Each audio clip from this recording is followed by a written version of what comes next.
Hi friends, ಎಲ್ರಿಗೂ ನಮಸ್ಕಾರ. ನೀವೇನಾದರೂ ಹಳೆ ಟೆರೆಸ್ ವಾಟರ್ ಪ್ರೂಫಿಂಗ್ ಮಾಡಬೇಕಪ್ಪ ಅಂದರೆ ಫಸ್ಟ್ಗೆ ಟೆರೆಸ್ ಮೇಲೆ ಇರ್ತಕ್ಕಂಥ ಲೂಸ್ ಸಿಮೆಂಟು ಏನಿರುತ್ತೋ ಅದನ್ನೆಲ್ಲ ಒಡೆದು ತೆಗಿಬೇಕಾಗುತ್ತೆ.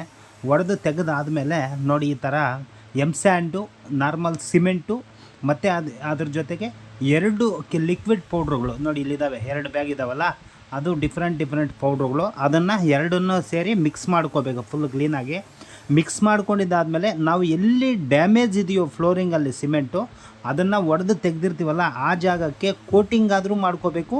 ಇಲ್ಲಾಂದರೆ ಕೋಲ್ಡ್ ಬಾಂಡ್ ಕೆಮಿಕಲಲ್ಲಾದರೂ ಅಪ್ಲಿಕೇಶನ್ ಮಾಡಿ ಆಮೇಲೆ ನೋಡಿ ಈ ಥರ ಸಿಮೆಂಟನ್ನು ಮಿಕ್ಸ್ ಮಾಡಿರ್ತೀವಲ್ಲ, ಕೆಮಿಕಲ್ ಪೌಡ್ರ್ ಸಿಮೆಂಟು, ಅದನ್ನು ನಾವು ಅಪ್ಲಿಕೇಶನ್ ಮಾಡಬೇಕಾಗುತ್ತೆ.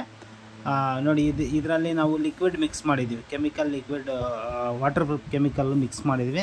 ಬಟ್ ಎಲ್ಲರೂ ಮಿಕ್ಸ್ ಮಾಡ್ತಾ ಇರ್ತಾರೆ, ಈ ಬ್ಲ್ಯಾಕ್ ಕಲರಲ್ಲಿ ಬರುತ್ತೆ ವಾಟರ್ ಪ್ರೂಫಿಂಗ್ ಕೆಮಿಕಲ್, ಅದನ್ನು ಮಿಕ್ಸ್ ಮಾಡಿಬಿಟ್ಟು ಅದೇ ವಾಟರ್ ಪ್ರೂಫಿಂಗ್ ಅನ್ಕೊತೀರಾ. ದಯವಿಟ್ಟು ಅದು ವಾಟರ್ ಪ್ರೂಫಿಂಗ್ ಅಲ್ಲ, ಅದು ಬರೀ ಸಿಮೆಂಟು ಒಂದು ಸ್ವಲ್ಪ ಗಟ್ಟಿ ಬರೋದಕ್ಕೆ ಅಷ್ಟೇ. ಬಟ್ ನಿಜವಾದ ವಾಟರ್ ಪ್ರೂಫಿಂಗ್ ಅಂದರೆ ನೋಡಿ ಈ ಕೆಮಿಕಲ್ಗಳು ಈಗ ನಾವು ಹಾಕಿ ಮಾಡ್ತಾ ಇದೀವಲ್ಲ ಇದೆ. ಮತ್ತೊಂದು ವಿಚಾರ, ಕೆಲಸದ ಬಗ್ಗೆ ಯಾರಿಗಾದರೂ ಮಾಹಿತಿ ಗೊತ್ತಾಗಬೇಕಪ್ಪ ಅಂದರೆ ನಮ್ಮ ಯೂಟ್ಯೂಬ್ ಚಾನಲ್ನ ಸಬ್ಸ್ಕ್ರೈಬ್ ಮಾಡ್ಕೊಳ್ಳಿ. ವೀಡಿಯೋಗಳು ಹಾಕ್ತಾ ಇರ್ತೀನಿ. ಬಟ್ ನಾನು ಮೆಟೀರಿಯಲ್ ಬಗ್ಗೆ ಅಷ್ಟೊಂದು ಕ್ಲಿಯರಾಗಿ ಹೇಳೋಕ್ಕೆ ಬರಲ್ಲ, ದಯವಿಟ್ಟು ಕ್ಷಮೆ ಇರಲಿ. ಏನಕ್ಕಪ್ಪ ಅಂದರೆ ನನಗೆ ಸಬ್ಸ್ಕ್ರೈಬರ್ಗಳು ಕಮ್ಮಿ ಇದ್ದಾರೆ, ಅದಕ್ಕಾಗಿ ನಾನು ಮೆಟೀರಿಯಲ್ ಬಗ್ಗೆ ಯಾವುದೇ ಥರ ಮಾಹಿತಿ ಕೊಡಲ್ಲ. ಸಬ್ಸ್ಕ್ರೈಬ್ಗಳು ಬರಲಿ, ಒಂದು 1000 ಮೇಲೆ ಬಂದರೆ ನಾನು ಎಲ್ಲ A to Z ಕೆಲಸದ್ದು ಮೆಟೀರಿಯಲ್ದು ಯಾವ ಥರ ಮಾಡಬೇಕು ಎಲ್ಲ ಮಾಹಿತಿಯನ್ನು ಕೊಡ್ತೀನಿ.